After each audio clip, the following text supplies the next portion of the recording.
हमारे साथ सीनियर तज्जियाकार रसूल बख्श रईस साहब मौजूद हैं। रसूल साहब सलाम अलैकुम सर, कैसे हैं आप? मैं बिल्कुल ठीक हूँ। कैसे हैं? वेलकम टू सुनो पाकिस्तान। सर, इलेक्शन कमीशन ने जनवरी के आखिरी हफ्ते में इंतखाबात कराने का ऐलान तो कर दिया है, क्या लगता है आपको होंगे इलेक्शन? ये कहना बड़ा मुश्किल है होंगे या नहीं होंगे कि ये तो कह दिया कि जनवरी के आखिर में। अगर इतना पूरे इत्मीनान है तो फिर तारीख देने में क्या थी। अगर तारीख दे देते तो बात पक्की थी। तो वो यकीन नहीं लग, हम सिर्फ यकीन ही कर सकते हैं इस वक्त उन्होंने फरमाया उसके ऊपर अमल भी करें। माजी में हमने देखा है कि इलेक्शन ने सुप्रीम कोर्ट के फैसलों को रद्दी की ठोकर और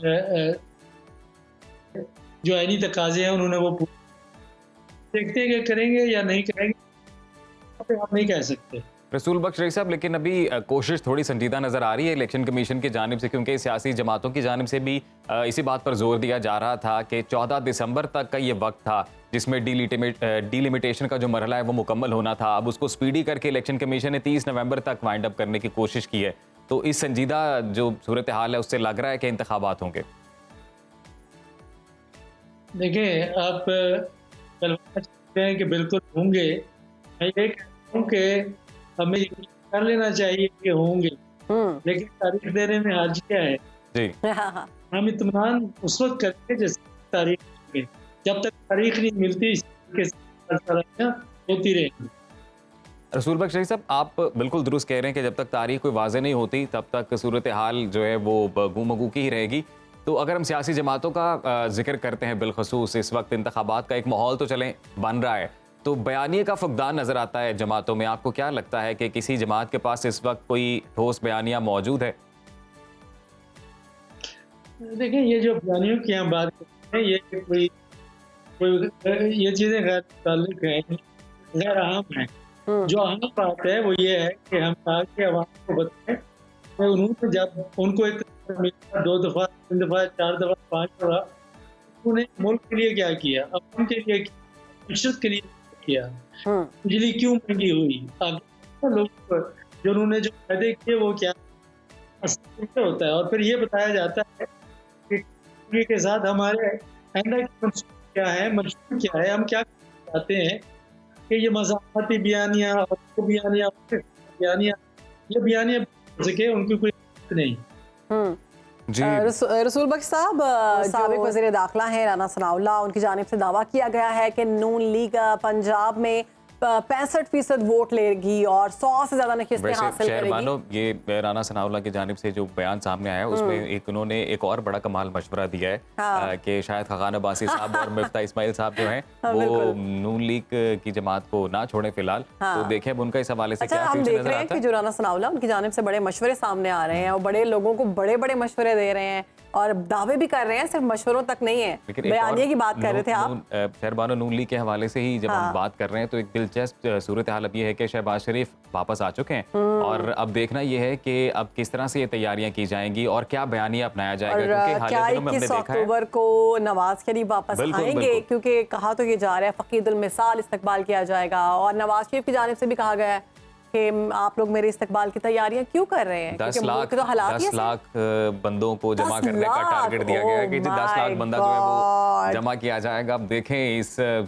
हवाले से कितनी कामयाबी मिलती है नून लीग को। लेकिन जो बयानिए की जंग है, और हम रसूल बख्श रईस साहब से भी यही बात जानने की कोशिश कर रहे थे मुकम्मल तौर पर, और ऑब्वियसली जब वो हमारे साथ अभी दोबारा आते हैं तो हम लोग इन डिटेल उनसे इस पर भी तज्जिया लेते हैं कि जो मफाहमती और मज़ाहमती जो एक टसल चल रही है नून लीग में, और मेरे ख्याल से अभी रसूल बख्श रईस साहब आ चुके हैं, उनसे शहरबानो पूछें जरा।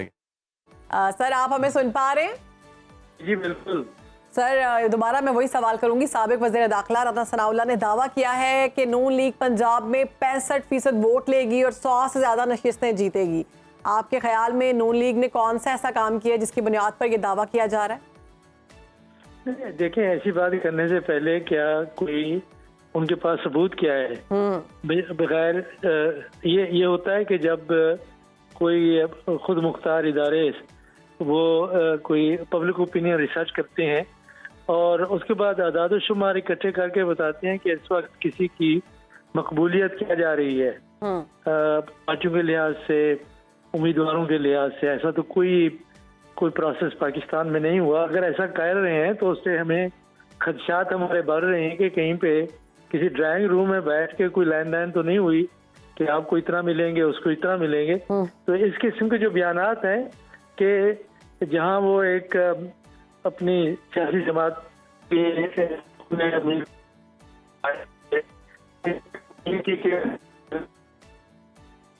ठीक है सर, दावे तो पहले भी किए गए थे और दावे तो आवाम के साथ भी किए जाते हैं, लेकिन वो दावों तक ही रहते हैं, वादे भी किए जाते हैं, लेकिन जो असल सूरत हाल है शहर वालों वो तो वाज़ेह होती है जब on the day of elections, जब इंतखाबात होते हैं और उसके नताइज जब सामने आते हैं। ये वैसे मैं आपको बता दूं कि दुनिया में इस तरह से कोई बात नहीं करता कि हमारे 65% आएंगे, इतना आएंगे। ये बातें सिर्फ पाकिस्तान में होती हैं, ढगोसला ही होती हैं।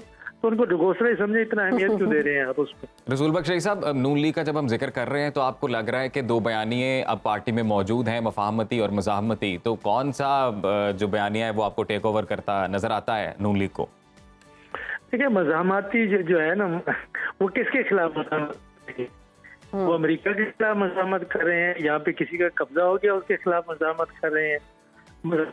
तो वो जो हमारी पाकिस्तान फौज है उसके खिलाफ करना चाहते हैं, कुछ जर्नलों के खिलाफ करना चाहते हैं। कोई मज़ाहमती बयानिया नहीं होता। मज़ाहमत होती है एक पावर है, एक ताकत है। असल में जो मज़ाहमती बयानिया बना है वो तो उनके खिलाफ बना है, जो इमरान खान ने बनाया था, जो चला भी सही और अवाम में मकबूल भी हुआ, अभी तक जा रहा है। फिर आगे ये तो इनको चाहिए कि कोई ऐसा बयानिया बनाए कि जिससे अपनी सफाइयाँ पेश कर सकें, और उसके लिए उनके पास कोई बयानिया नहीं है।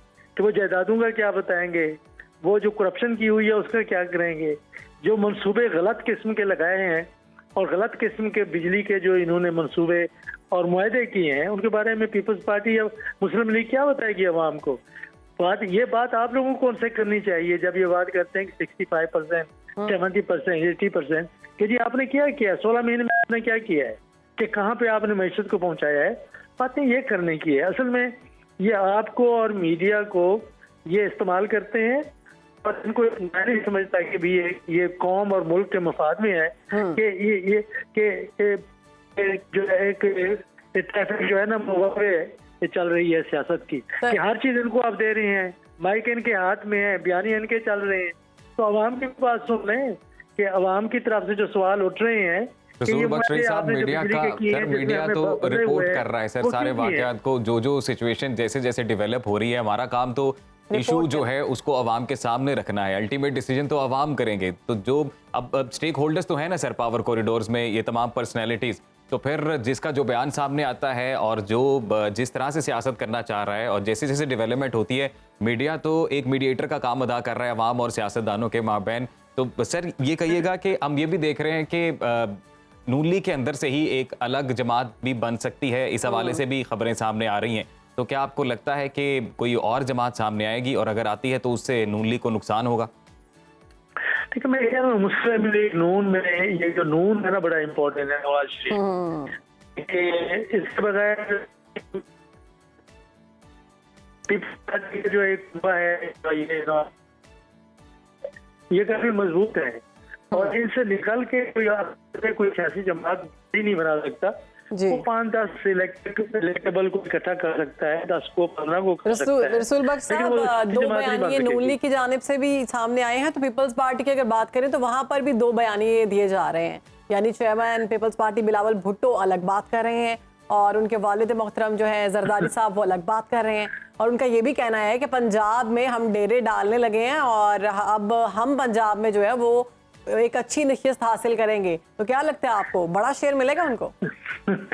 वो डेरे उनके पंजाब में हमेशा रहे हैं, ये करने की बातें हैं। और दूसरी बात ये है कि आप खुद सोचें कि बिलावल जरदारी भुट्टो साहब अपने वालिद से मोहतरम से अलहदा होके सियासत एक दिन भी नहीं कर सकते। तो ये मेरे ख्याल में कि तस्वीर एक ही है, उसके 2 रुख आप देख रहे हैं, लेकिन उसमें कोई तजाद नहीं, कोई ज्यादा फर्क नहीं, कोई बात ही नहीं है। ये यानी आप समझते हैं कि ये सियासी बयान दिए जा रहे हैं?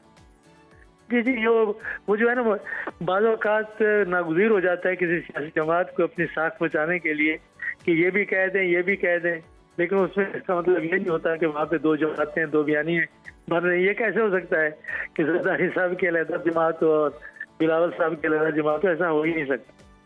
बहुत शुक्रिया आपका रसूल बख्श रईस साहब। आप कहीं भी हो, वक्त कोई भी हो, बाखबर रहिए दुनिया के हालात व वाकयात से। अभी सब्सक्राइब कीजिए सुनो न्यूज़ के YouTube चैनल को और क्लिक करें बेल आइकन को, ताकि आप हमेशा बाखबर रह सकें।